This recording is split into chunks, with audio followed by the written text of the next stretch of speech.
अस्सलामुअलैकुम नाज़रीन, मैं हूँ असनाद मलिक अपने नए शो के साथ। नाज़रीन, अतवार का दिन हुकूमत के लिए अच्छा नहीं रहा, बल्कि हुकूमत को बहुत एम्बेरसमेंट हुई है कि क्योंकि जो जुडिशल पैकेज के हवाले से प्रपोज कॉन्स्टिट्यूशन अमेंडमेंट होनी थी, उसका बिल टेबल नहीं हो सका, नेशनल असम्बली में भी नहीं हो सका, सेनेट में भी नहीं हो सका। पहले नेशनल असम्बली में होना था, एक हाउस में, और नेशनल असम्बली का इजलास सुबह 11 बजे होना था, फिर 4 बजे मुलतवी, फिर रात फिर कहा गया कि जी ये सोमवार तक जो है वो फिर मुलतवी कर दिया गया है। आज फिर इजलास होगा, सेनेट का इजलास भी आज के लिए आज तक मुलतवी हो गया है। तो ये जो बहुत बड़ा आज था कि जी हुकूमत के पास नंबर पूरे हैं और कॉन्स्टिट्यूशन अमेंडमेंट हो जाएगी, वो नहीं हुई। ख्वाजा आसिफ खुद एडमिट कर रहे हैं कि जी कॉन्स्टिट्यूशन अमेंडमेंट हुकूमत नहीं कर सकी क्योंकि मतलूबा नंबर पूरे नहीं हैं और मौलाना फजल रहमान ने सपोर्ट नहीं की। और अगर आप देखें तो अतवार के मैन ऑफ द मैच अगर कहें तो वो मौलाना फजल रहमान है। मौलाना फजल रहमान इस वक्त उनकी सियासत देखें तो मुबारक सानी का केस देखें तो उसमें भी ट्राफ़ी उन्हीं को मिली, मौलाना फजल रहमान को। चीफ जस्टिस काजी फैसल ने उनको जो प्रोटोकॉल दिया, शायद ही पाकिस्तान की तारीख में सुप्रीम कोर्ट में किसी चाहे वो अमाइकस हो या जो भी हो, कभी इस तरह मिला हो। फिर यानी को जब सुप्रीम कोर्ट वो पहुँचे, उनको बाकायदा रिसीव किया गया सुप्रीम कोर्ट की स्टाफ की तरफ से। फिर चैम्बर में जब आर्डर रिज़र्व हो चुका तो उनको बुलाया गया, कुछ और उलमा भी थे, तो लेकिन मौलाना साहब मेन थे। इवन ड्यूरिंग द हियरिंग जो है चीफ जस्टिस काजी फैसल ने उनको बार बार जो है वो, जब कोई टीएलपी के वकला जो है वो थोड़ा जज्बाती हो गए, तो चीफ जस्टिस काजी फैसल ने मौलाना साहब को कहा कि आप समझाएं। तो मौलाना साहब की बड़ी यानी वहाँ वो दिन भी मौलाना साहब को ट्रॉफ़ी मिली। जो उन्होंने जिस तरीके से भी फ़ैसला लिया, सेकेंड रिव्यू कहें या जो भी कहें, लेकिन मौलाना फजल रहमान जो चाह रहे थे वही फैसला हुआ। अब जो असम्बली में आज आप देखें तो हुकूमत के पास जो नंबर हैं वो 213 हैं नेशनल असम्बली में, चाहिए 224। मौलाना फजल रहमान के हैं 8, 213 और ये 8 मिला के 221 बनते हैं। 3 वोट और चाहिए। अब 3 वोट जो हैं वो बताया जा रहा है कि हुकूमत ने बंदोबस्त किया हुआ है, बंदे मौजूद हैं। अब ये नहीं मालूम कि वो बंदे जो हैं वो हैं जिन्होंने एफिडेविट दिया हुआ है जो पीटीआई में शामिल होने का, या वो हैं जो आज़ाद ही थे। कुछ इतलात हैं कि 6-7 लोग जो हैं वो आज़ाद थे जिन्होंने एफिडेविट नहीं दिया था। अब वो हैं, ये अगर वो हैं तो फिर तो बहुत बड़ी हुकूमत की विक्ट्री है। अगर उनमें से वो लोग हैं जिन्होंने एफिडेविट दिया था और कोर्सिव एक्शन का जो हुकूमत पे इल्ज़ाम लगाया जा रहा है कि उनको उठा के, आज भी नेशनल असम्बली में इतलात थी कि यानी कि वो लोग आ सकते थे। अब ये नहीं मालूम कि वो कहाँ थे, मे बी नेशनल असम्बली में ही बैठे हों या जो भी, लेकिन वो 3-4 बंदे जो पीटीआई गायब हैं वो ही वोट देंगे। अगर वो ख़ुद कह दें कि जी हम बिल्कुल वोट दे रहे हैं और वो एफिडेविट हमारा जो है वो अगर दिया हुआ है तो फिर तो 63A अप्लाई होगा, फिर तो कॉन्स्टिट्यूशन अमेंडमेंट सारी यानी इफेक्ट हो जाएगी। अगर वो आज़ाद हैं तो फिर तो हुकूमत को कोई मसला नहीं है, फिर लीजिटिमेट एक कॉन्स्टिट्यूशन अमेंडमेंट हो जाएगी। फिर जो लीगल ऑब्जेक्शन है वो आगे फिर सुप्रीम कोर्ट में या जब ये चैलेंज होगा मामला, लेकिन ये देखना ये है कि इनमें 63A अप्लाई हो सकता है या नहीं हो सकता, पीटीआई के पार्लिमानी पार्टी का वो हिस्सा है या नहीं जिनसे वोट दिलवाया जाएगा। जो पीटीआई के लोग बता रहे हैं कुछ के भी उनमें एफिडेविट नहीं है, तो फिर तो एफिडेविट नहीं है। हालांकि बैरिस्टर गौर कहते हैं कि एफिडेविट वाले हैं लोग, तो अगर एफिडेविट वाले लोग हैं तो फिर तो हुकूमत के लिए मसला रहेगा। और जो आज की डेवलपमेंट हुई है उसमें ज़हरी बात है, सुप्रीम कोर्ट की तरफ से वाज़े जो फ़ैसला हफ्ते वाले दिन भी क्लैरिफिकेशन इलेक्शन कमीशन की दरख्वास्त पे आई थी, तो वो देंगे। तो ये नहीं है मामला, लेकिन ये 3 जो लोग हैं ये बहुत इंपॉर्टेंट होंगे, 3 हैं 4 हैं, क्योंकि इसमें ये भी इतलात हैं कि जो स्पीकर नेशनल असम्बली है वो वोट नहीं दे सकता। तो ये नंबर का इशू है। मौलाना के 8 वोट तो बहुत ही इंपॉर्टेंट हैं। वो अगर मौलाना नहीं है तो नंबर नहीं पूरे, बड़े वाज़े हैं कि नंबर पूरे नहीं है, मौलाना का होना बड़ा ज़रूरी है। अब मौलाना जो चीज़ नज़र आ रही है, मौलाना एक चीज़ पे बिल्कुल उनका और पीटीआई का इत्तेफाक हो रहा है, वो ये है कि जी चीफ जस्टिस काजी फैसल ओहदे पे नहीं रहेंगे, चीफ जस्टिस काजी फैसल को कोई एक्सटेंशन नहीं दी जाएगी और वो दोबारा रीअपॉइंट भी नहीं हो सकते।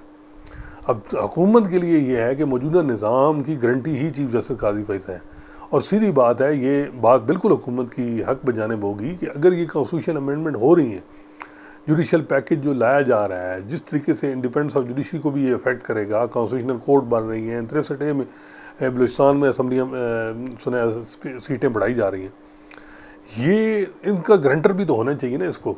सुप्रीम कोर्ट वैसे तो इसको स्ट्राइक डाउन कर सकती है, इंडिपेंडेंस ऑफ जुडिशरी को वायलेट कर रही है। ये जो इस वक्त सूरत हाल है, सबसे पहले तो मामला ये है कि लेजिटिमेसी पे सवालात हैं इस पार्लियामेंट की जो बनी है जिस तरीके से। तो काजी फैसा का मेरा ख्याल में होना हुकूमत इस बात में ठीक है कि अगर ये हम सारा कुछ मेहनत करें और काजी साहब नहीं होंगे तो फिर ये कौन संभालेगा सुप्रीम कोर्ट में। तो मेरा ख्याल है कि इस मामले में वो ठीक है कि जी काजी साहब का होना। अदरवाइज़ कोई मौलाना फजल रहमान की जो तकरीर थी, और आज भी मौलाना अब्दुल गफूर हैदरी ने भी कहा, उन्होंने कहा जी कि जो है वो अफराद पे हम नहीं, हम इश्यूज़ पे बात कर रहे हैं। और ये प्रिंसिपली मौलाना फजल रहमान अगर आप देखें तो वो जो स्टांस ले लिया है, वो स्टांस पे यानी पीटीआई भी उनको कोई एतराज़ नहीं है कि अगर कॉन्स्टिट्यूशनल कोर्ट या जो जजेस की अपॉइंटमेंट में प्रोसीजर पे वो वोट दें। उनको ज़्यादा मसला है जो आ रहा है वो कॉन्स्टिट्यूशन कोर्ट में जो जजेस की अपॉइंटमेंट पर होगा या जस्टिस काजी फैसल रहेंगे या नहीं रहेंगे। क्योंकि जस्टिस काजी फैसल जाएंगे तो फिर तो ये अमेंडमेंट ही अगर ये इंडिपेंडेंस को इफेक्ट करेगी तो ये स्ट्राइक डाउन हो जाएगी। तो मेरा ख्याल है कि पीटीआई ने पहली दफ़ा कोई यानी बजाय इसके कि मौलाना फजल रहमान को बुरा भला किया, वो इन टच रहे और उसका फ़ायदा इनको अंदाज़ा हुआ कि जब सियासतदान जो है वो राब्ते में रहते हैं तो उसका क्या मामला होता है।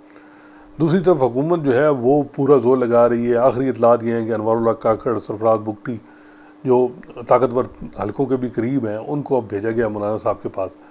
कुछ हुकूमती लोग हैं वो कहते हैं जी मौलाना साहब बिल्कुल राज़ी हैं, प्राइस बढ़ा रहे हैं, ये तो काजी साहब पे भी मान जाएंगे। अब काजी फैसा के मामले में जो मौलाना फजल रहमान ने खुद ही एक स्टांस ले लिया, उन्होंने कहा जी 65 साल में बंदा रिटायर हो, मैं इसके हक़ में नहीं हूँ कि 68 साल एज बढ़ाई जाए।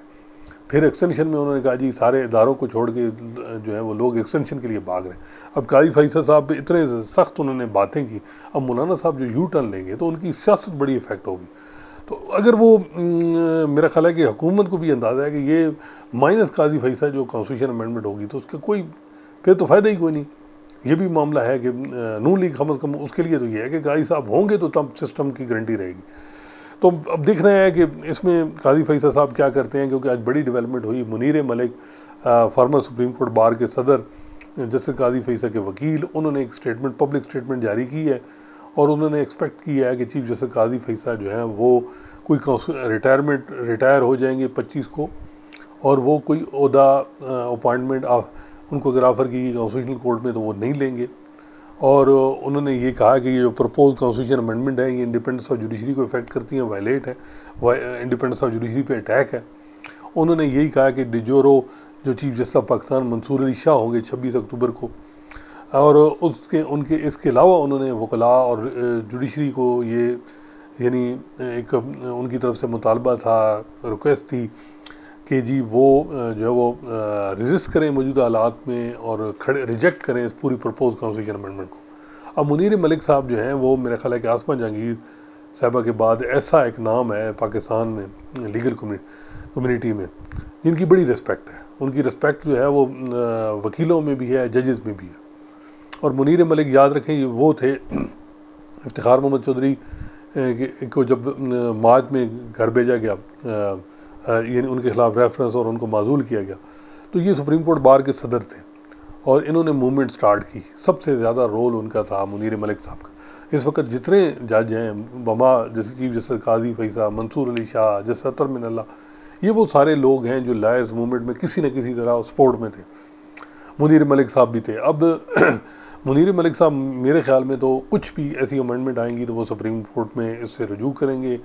और मुनीर मलिक साहब अगर ये देखें कि अगर उनके को पटिशनर भी फार्मर चीफ जस्टिस साहबान हों, नासुर मुल्क साहब हों, तसद्दुक़ हसन जिलानी हों, जवाद ख्वाजा हों और मुनीर मलिक वकील हों, तो आप अंदाज़ा लगा लें कि कितना इस पे चीज़ होगी। तो मेरे ख्याल में ये बहुत बड़ा यानी हुकूमत के लिए भी जो उनकी स्टेटमेंट आई है, उनको हुकूमत को इस चीज़ का तो अंदाज़ा होगा कि इस मुनीर मलिक साहब की स्टेटमेंट से जुडिशरी में एक जो लोग थोड़े से थे ना मौजूदा हालात में, जो हाई कोर्ट में सुप्रीम कोर्ट में थोड़ी मायूसी, उनको जान पड़ गई होगी। और मुनीर मलिक साहब तो पुराने, उनको अंदाज़ा है कि मुनीर मलिक साहब हमेशा प्रिंसिपल स्टांस लेते हैं। तो वो जजेस जो इस वक्त 12 जुलाई के भी मेजॉरिटी में हैं, तो वो कम से कम उनको ये तकवीत मिली है कि हम हक सच पे हैं। मुनीर मलिक की सपोर्ट जो है वो तो नॉन पार्टीजन है। आपको याद होगा कि जब नून लीग की हुकूमत 2013 में आई तो अटारनी जनरल मुनीर मलिक को बनाया गया। इफ्तिखार चौधरी साहब का दौर था तो मुनीर मलिक अटारनी जनरल थे। तो मुनीर मलिक साहब जो हैं वो बड़ा नाम है, तो उनकी तरफ से स्टेटमेंट आना बड़ी अहम बात है।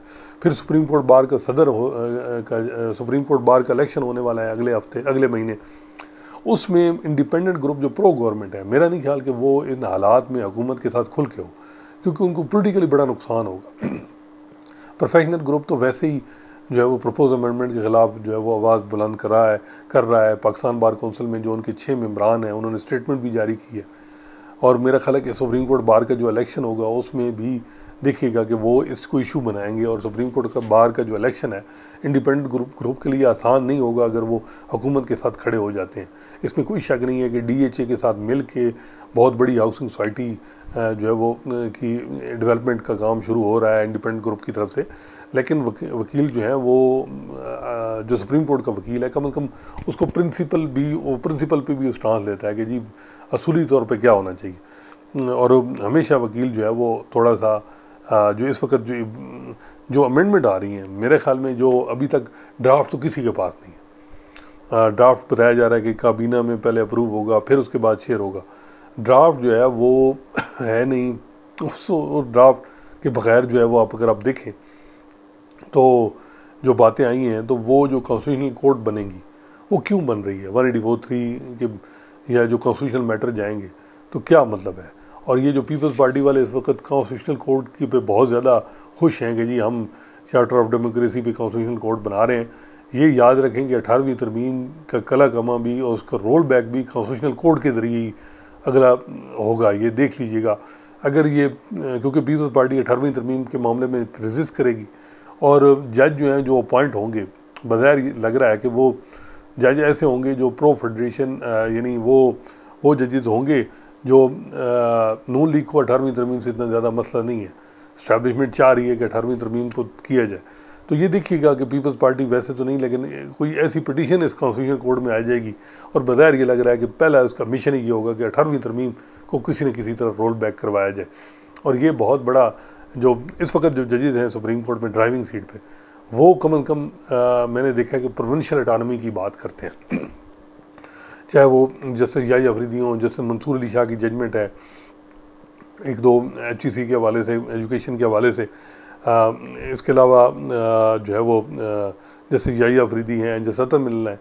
लेकिन अगर ये कॉन्स्टिट्यूशनल कोर्ट बनती है और कोई 18वीं तरमीम पे कहता है कि जी जिस तरह अभी जो है वो आपने देखा होगा कि जो ये पावर टैरिफ पे भी जो है वो ये सर्कुलर डेट पे भी सुप्रीम कोर्ट में पिटीशन आई है कि जी IPPs जो के हवाले से वो पिटीशन भी हैं। तो ये इस किस्म के मामला फिर कॉन्स्टिट्यूशनल कोर्ट के ज़रिए आसानी से हो सकते हैं। वहाँ 5 या 6 जज होंगे। अब ये जज कौन होंगे ये बड़ा इंपॉर्टेंट है। नून लीग के सपोर्टर कह रहे हैं, वोटर कह रहे हैं जी काजी फैसल साहब जो हैं वो कॉन्स्टिट्यूशनल कोर्ट को हेड करेंगे। अब काजी साहब को एडजस्ट ही करना है। मेरा ख्याल है काजी साहब को खुद ही इस मामले को चीज़ों को क्लियर करना चाहिए, अदरवाइज़ उनके लिए बेहतर नहीं होगा। वो अपनी जो है वो लेगेसी तो चलें, जो भी 13 जनवरी के बाद जो भी हुई, और जस्टिस काजी फैसल की भी यही ख्वाहिश होगी कि मैं ओहदे पे रहूँ, जो एक मेरा इमेज बन सका उसमें इम्प्रूवमेंट करूँ। ज़ाहिर बात है होगी।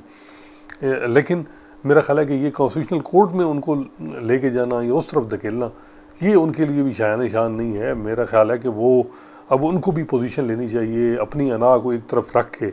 मे भी वो समझते हों कि उनके फेलो जजेस ने उनके साथ ज़्यादती की या जो भी किया, लेकिन अपने इंस्टीट्यूशन ये इंस्टीट्यूशन है, इसके साथ तो कम से कम खड़ा रहना चाहिए। और शायद ही कभी कोई चीफ जस्टिस जो है वो इस कोई भी है वो अपने इंस्टीट्यूशन जिसकी वजह से आप उन्होंने 40 साल वो कहते हैं कि मैंने इस इंस्टीट्यूशन लीगल यानी प्रोफेशन को दी है, वो नहीं समझ रहे कि ये पैरेलल ये चीज़ या इंडिपेंडेंस ऑफ जुडिशरी को ये चीज़ें होंगी अटैक की जा रही हैं। और मेरा ख्याल है कि चीफ जस्टिस काजी फैसल को अगर ये देंगे टाइम 3 साल, तो फिर तो ये भी है कि मे भी चीफ जस्टिस काजी फैसल भी इन चीज़ों से एग्री ना हो जो कॉन्स्टिट्यूशनल कोर्ट और ये वो। तो खैर अब ये एज तो नहीं बढ़ाई जा रही जो बताया जा रहा है, और हुकूमत की ख्वाहिश है। अगर हुकूमत की ये ख्वाहिश है तो कॉन्स्टिट्यूशनल कोर्ट का क्या फ़ायदा। इस्लामाबाद हाई कोर्ट और वहाँ जो एक फेडरल कोर्ट बन जाए कॉन्स्टिट्यूशनल कोर्ट, वो ज़रा एक डिफरेंट मामला है कि Islamabad high court appellate court बन जाए। और वो अब सुप्रीम कोर्ट पे कॉन्स्टिट्यूशनल कोर्ट जो एक मामला था वो 18वीं तरमीम में चार्टर ऑफ डेमोक्रेसी पे ये बात आई थी, 2005 में ये कॉन्स्टिट्यूशन कोड की बात हुई थी। अब ये रज़ा रब्बानी साहब से भी पूछनी चाहिए, लेकिन क्योंकि ये गिव अप क्यों की गई। ये याद रखें कि 2005 में मार्शल लॉ तकरीबन था, मुशर्रफ थे, और उस वक्त जुडिशरी भी, इफ्तिखार चौधरी भी हर 2 महीने बाद मुशर्रफ साहब से मिलते थे, और वो जुडिशरी और एक पेज पे ही थे। उन हालात में कॉन्स्टिट्यूशनल कोर्ट एक यानी हो सकता है कि कॉन्स्टिट्यूशनल कोर्ट हो, कॉन्स्टिट्यूशनल इश्यूज से, वो टाइम था 2005 का। फिर उसके बाद लायर्स मूवमेंट हुई, उसमें पीपल्स पार्टी, नून, एक रिस्टोर जुडिशरी आई। इसमें अलग इसमें बात हो सकती है कि जो उस वक्त जुडिशरी आई 2009 मार्च में बहाल हुई, बजाय इसके कि वो सिविलियन इदारों को मजबूत करते, पार्लियामेंट को मजबूत करते, जुडिशरी और इस्टेब्लिशमेंट का अलायंस बना और सिविलियन को ज़रा टफ टाइम मिला। यही साकिब निसार के दौर में भी जुडिशरी और इस्टेब्लिशमेंट का अलायंस बना।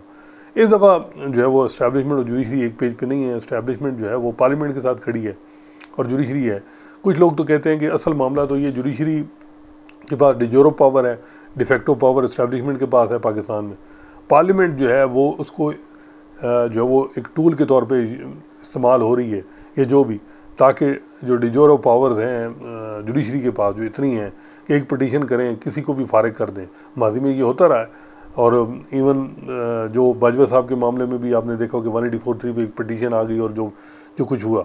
तो डिजोरो पावर तो है, अब इस डिजोरो पावर को ख़ात्मा करना है मुख्तलिफ़ चीज़ों से।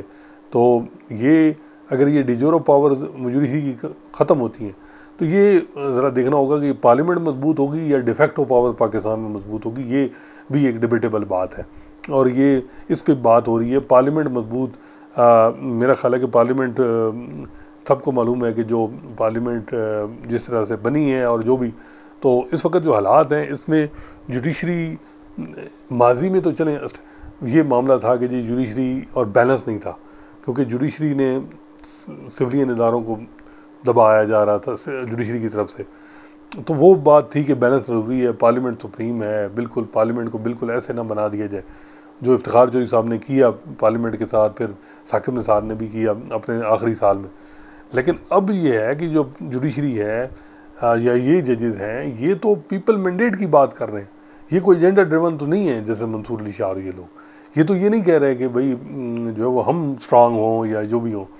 ये तो जो मुक़्तदरा है उसके हट से, उसकी सोच से मुखालिफ चल रहे हैं। अगर मुक़्तदरा के साथ चल रहे होते तो फिर तो कोई मसला नहीं था, मसला तो मुक़्तदरा के ख़िलाफ़ है, ये चल रहे हैं, तो इस वजह से मसला आ रहा है।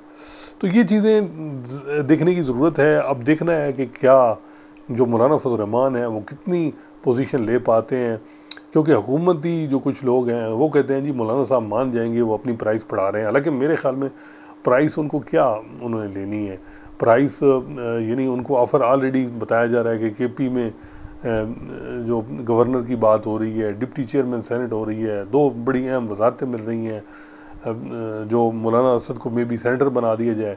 बलूचिस्तान में असम्बली में जो बताया जा रहा है कि सीटें बढ़ाई जा रही हैं, और सीटें बढ़ाई जाएंगी तो मौलाना वहाँ अपना शेयर भी लेंगे। तो इससे बड़ी और क्या चीज़ है।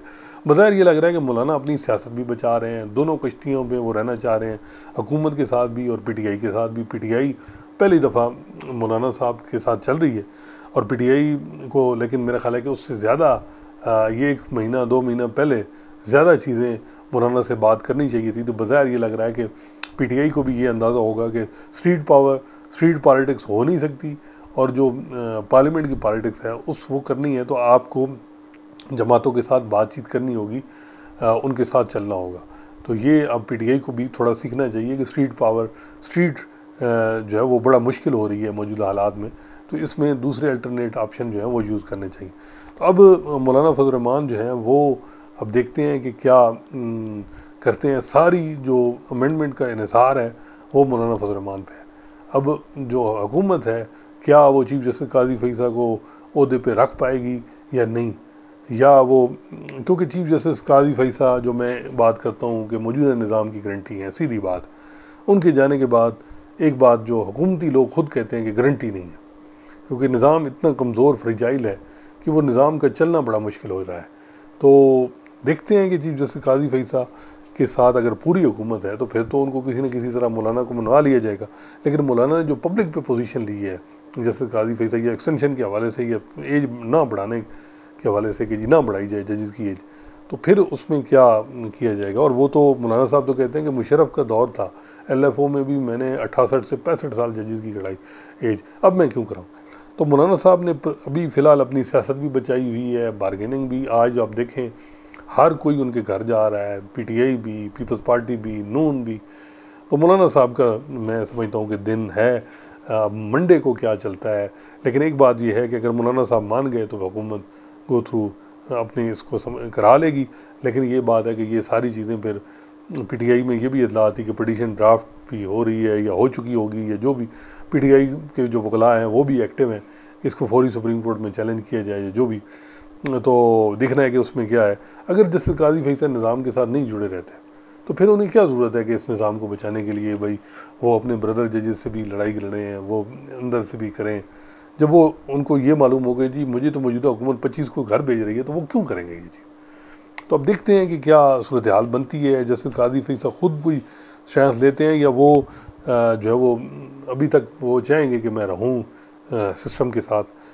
ये अब बड़ा इंपॉर्टेंट है कि जस्टिस काजी फैसल के पास बड़ी अच्छी अपॉर्चुनिटी भी है मौजूदा हालात में, वो ख़ुद ही चीज़ों को क्लियर कर दें तो ज़्यादा बेहतर है। और PTI तो मे भी उनसे नाराज़ हो, लेकिन बहुत से लोग उनसे होंगे कि कम अज़ कम उन्होंने अपने इंस्टीट्यूशन को बचा लिया है, ये बात होगी।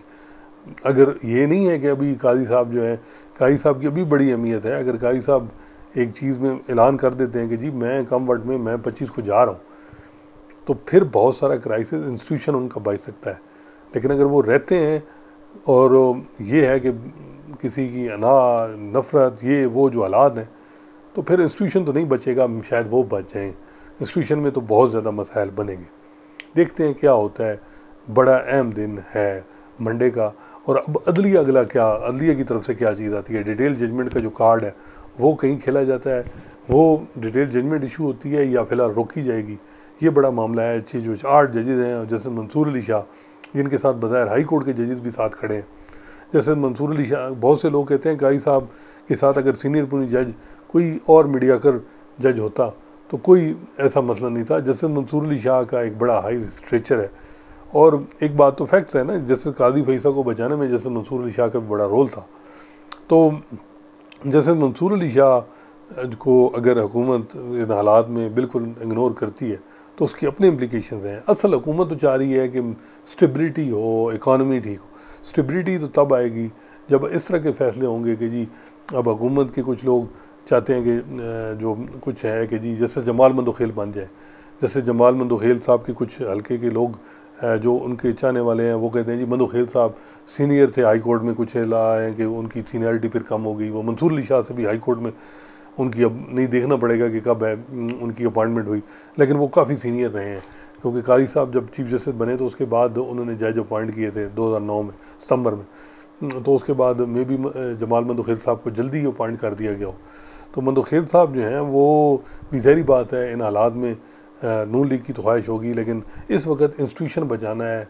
ये जो जजेस हैं अगर इंडिविजुअली अपनी ज़ात मका के लिए करेंगे, चाहे वो मंसूर अली शाह हैं, चाहे काजी फैसल हैं, चाहे मंदोखेल साहब हैं, अपने मफाद के लिए करेंगे तो इंस्टीट्यूशन तबाह हो जाएगा। इस वक्त सबको इंस्टीट्यूशन को बचाना है। जो असल मामला है कि इंस्टीट्यूशन कैसे बचाया जाए, और असल जो इस वक्त इस पूरे जुडिशल पैकेज में छुपी हुई बात है उसको पढ़ना है कि वो क्या है।